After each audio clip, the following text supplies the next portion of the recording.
Hi, my name's Emilia Clarke and I'm here with Harper's Bazaar UK to share some of my life lessons.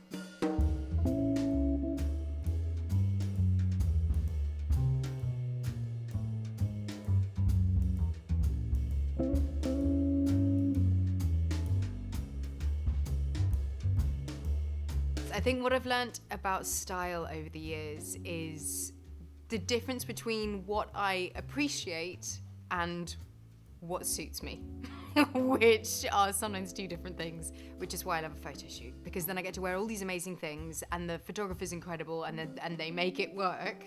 My personal style has evolved. It has evolved. I feel like it's evolved with time. I feel like it's evolved with my obsession with fashion.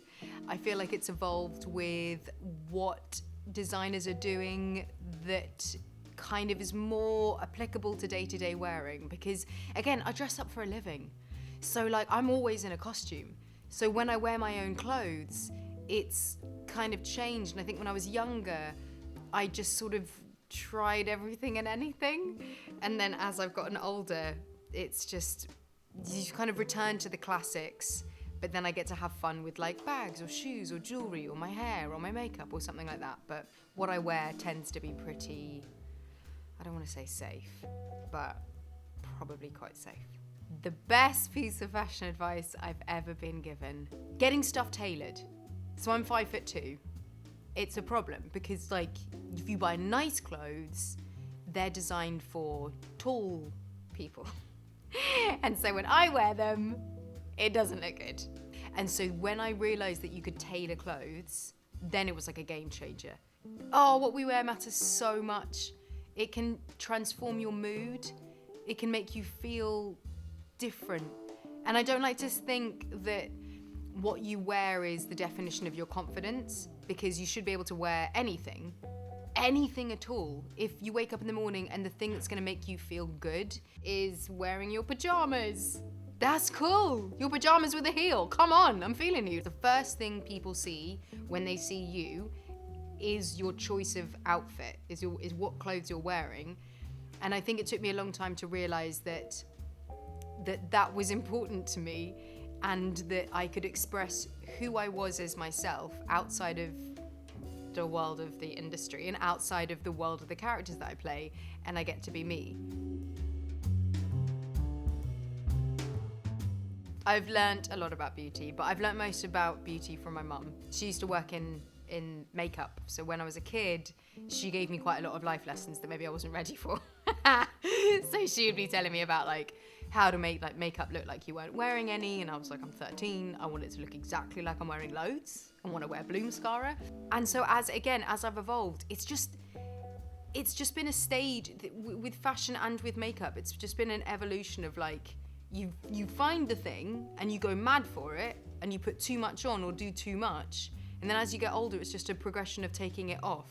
And I think that's a sign of confidence as well, allowing yourself to look like yourself. Best piece of beauty advice I've been given, if anyone's heard me do any interview ever about makeup, you've heard me say this 9,000 times, but my mum told me not to pluck my eyebrows. And here they are, ladies and gentlemen. They're here. They're strong. They're here to stay. They've never been changed. Don't pluck them. Even if like people start to say like, oh, we're gonna go back to the thin eyebrow. No, we won't. It will come full circle. Believe in your eyebrows. My go-to beauty product would be Clinique Moisture Surge. I've spoken about this the whole day long. You've got glowy, dewy skin. It's kind of amazing. That and then just mascara. Just loads of mascara. Sometimes I feel most beautiful when I get to do like a beautiful photo shoot and there are professionals who are making me look beautiful. That's fun.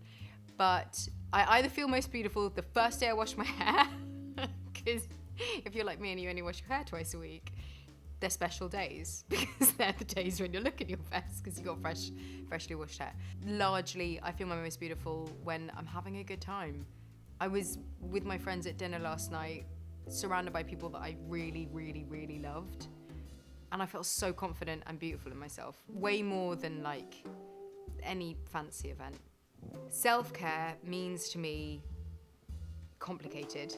It feels like it's a complicated, loaded word, because In the beginning, self-care was like a revolutionary thought, and then as time has gone on, it's become this kind of loaded hashtag self-care sort of energy, which is confusing because I think self-care can mean a million different things. If you're a social person, self-care can mean going out and having fun. And if you're not a social person, it can mean staying in with your tiny, furry, loved pet like me. I think it just means quietening the world around you so that you can listen to yourself, whatever it is that you need.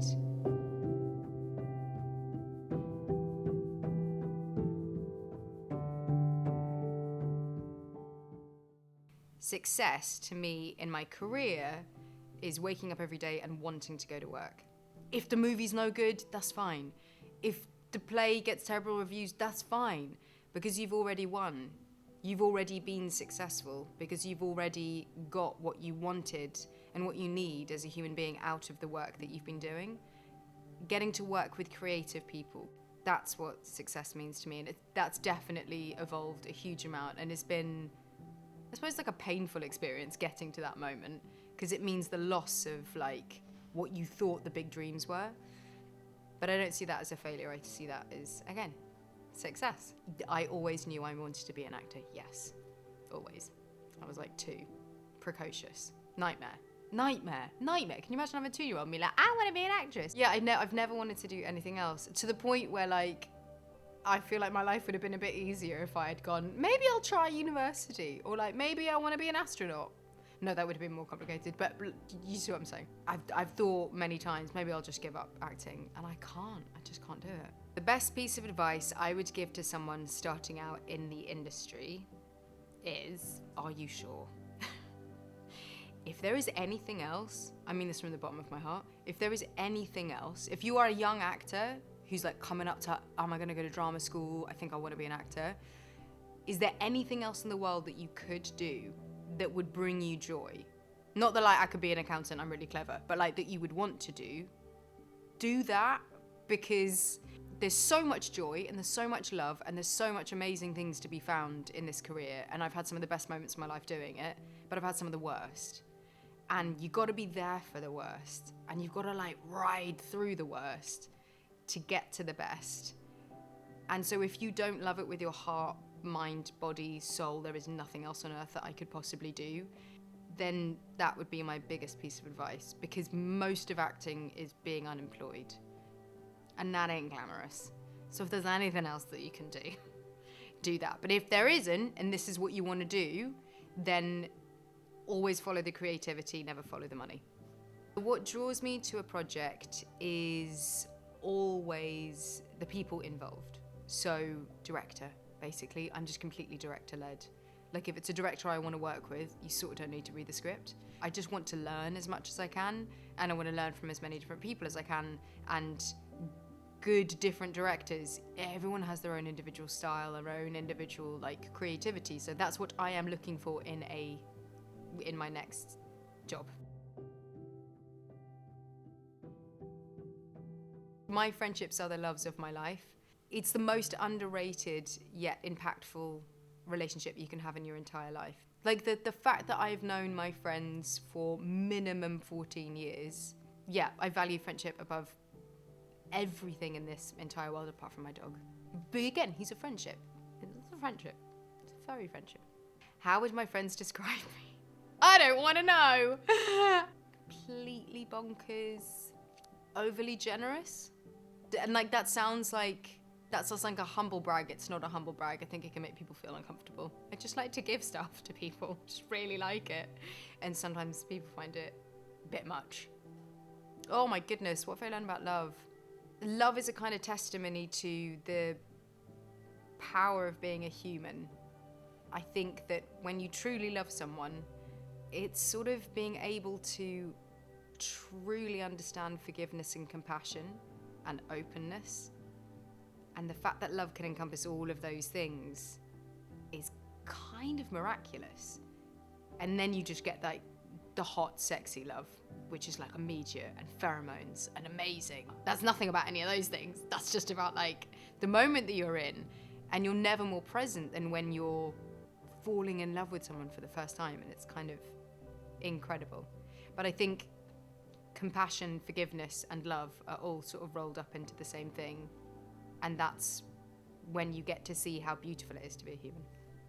This is really funny. I don't know if you do like the love languages thing, but according to the love languages, mine would be acts of service. So if someone were to buy me a diamond ring, I'd be like, thanks, babe, appreciate it. If someone were to come round because there was a cockroach, my biggest phobia, disgusting things, but if I were to call someone and be like, listen, there's a cockroach in my house and I'm paralysed and I can't move, and they were to come around and get rid of it for me, that would blow my mind. I'd be like on the floor.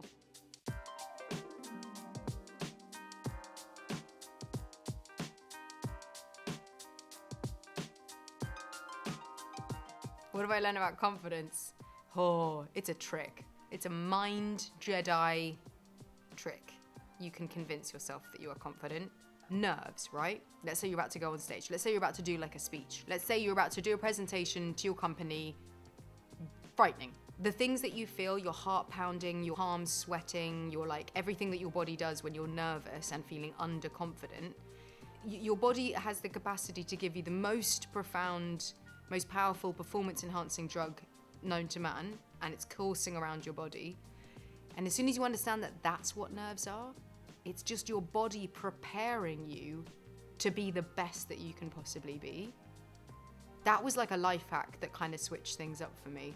Whenever I got nervous, I would kind of remind myself that like if I was feeling all of those things, that meant I was doing exactly the right thing. It was exactly where I was meant to be. And then also I found that if you write down your achievements, that can really help with your confidence building, the little mini wins. And you do that every day and you catalogue them.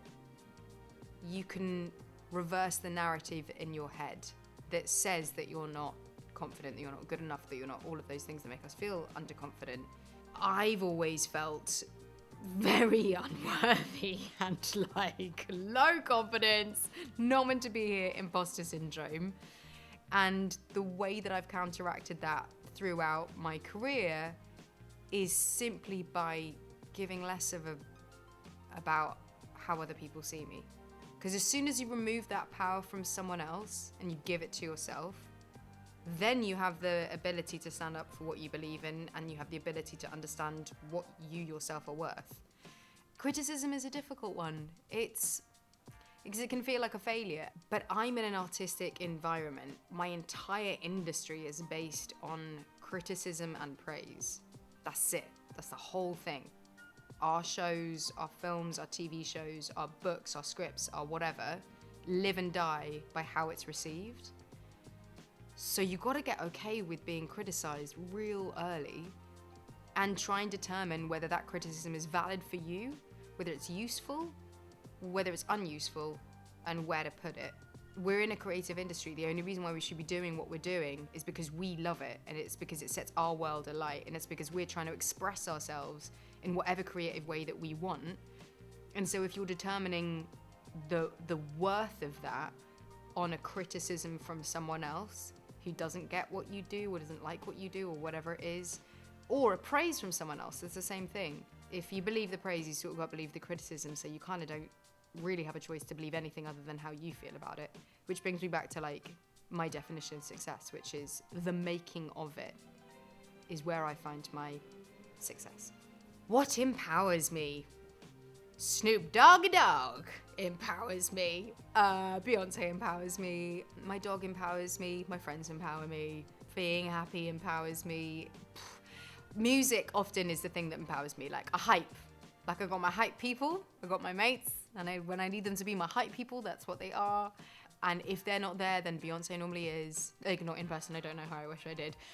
But as in her music is there. Watching stuff that I love. Watching a TV show or a film that I adore, or a play that completely empowers me. It sets me alight. It like anything that reminds me of my own creativity and what I really enjoy and what I really like, then I get hype, I get empowered. What have I learned about feminism? A lot. Because when I was a kid, I didn't know what feminism was. And then, again, you go through all of the like you're at uni and you're like understanding what feminism is, and then you become like a hardened feminist, like you read all the books, and then, you know, your life happens and you suddenly be like, oh my God, I'm not doing the feminist thing, or I'm a bad feminist. And then, so then I thought myself to be a bad feminist for a really long time.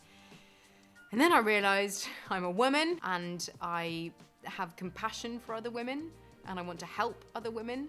I want to be able to have choices. I want every other woman in the world to be able to have choices.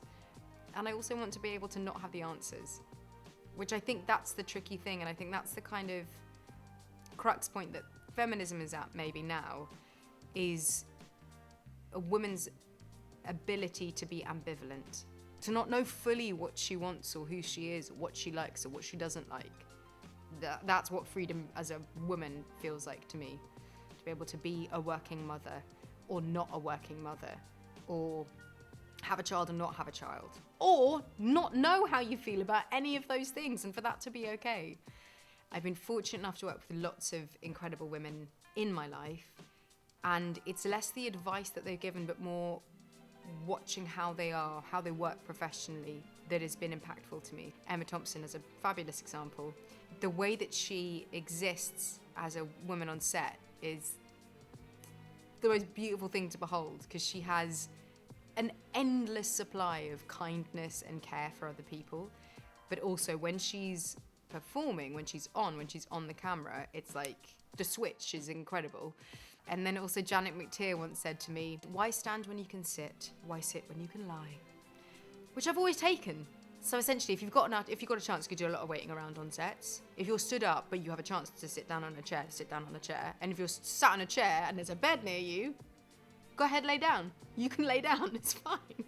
That was a good piece of life advice. And be kind. Always. Always, always, always. When in doubt, be kind. You can't go wrong. Well, I really hope you've enjoyed my life lessons. Feel free to ignore or follow any of the things that I've mentioned. Thank you.